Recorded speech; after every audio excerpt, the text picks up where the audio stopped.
Les 2-3 scènes qui t'ont marqué, toi, dans le film de cette année?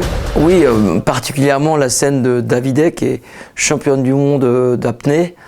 C'est un type qui est capable de rester 8 minutes sous l'eau sans prendre de bouffée d'air. Et on était dans le lagon dans la passe de Fakarava, il y a 35 mètres de fond. Moi, j'étais au fond de ça. Et de ce coup, je l'ai vu descendre en tailleur, poussé par un des sportifs du film, qui lui donnait la puissance pour pouvoir descendre.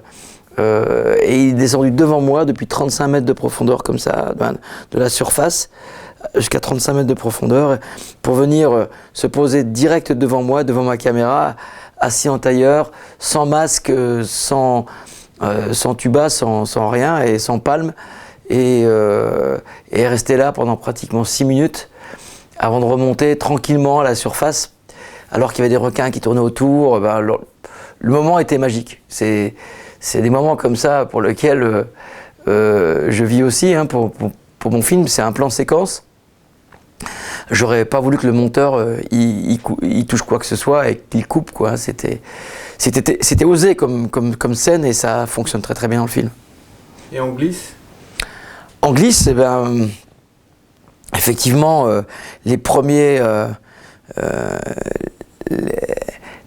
images de l'hiver en avril, au moment où on est au printemps, où il devrait faire très chaud, on se retrouve avec 1,50 m de neige fraîche comme en Alaska, mais dans des pentes immenses des Alpes. Et là, c'était quelque chose d'exceptionnel. Et puis cette journée-là, il ne fallait pas la rater.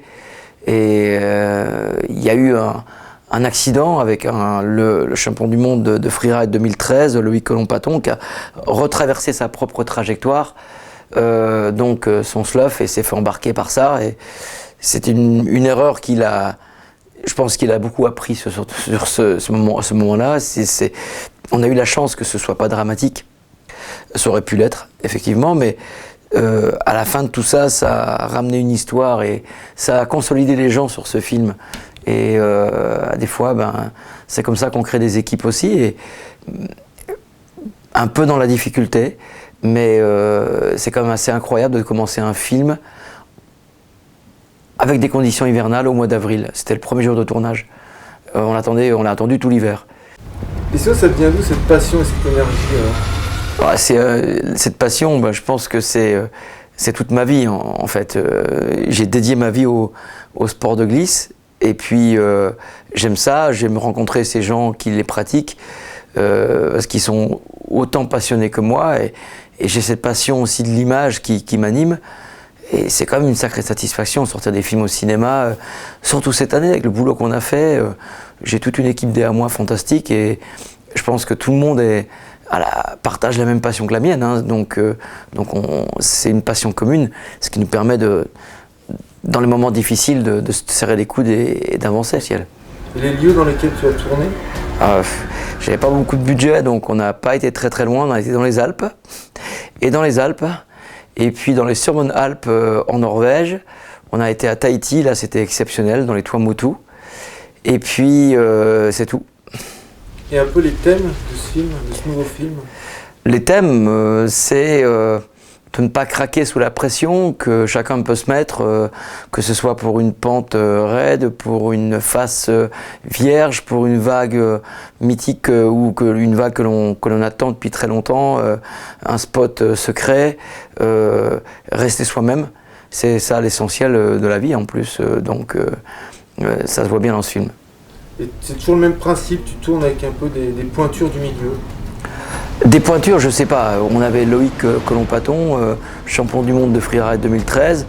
On a aussi des garçons qui sont champions du monde de kitesurf, ou d'autres records du monde d'apnée. Mais il n'y a pas de... Ce ne sont pas des stars. Je travaille jamais avec des stars, moi. La star, c'est la caméra, et c'est le film. Et les moyens techniques, cette année, tu tournes en 4K?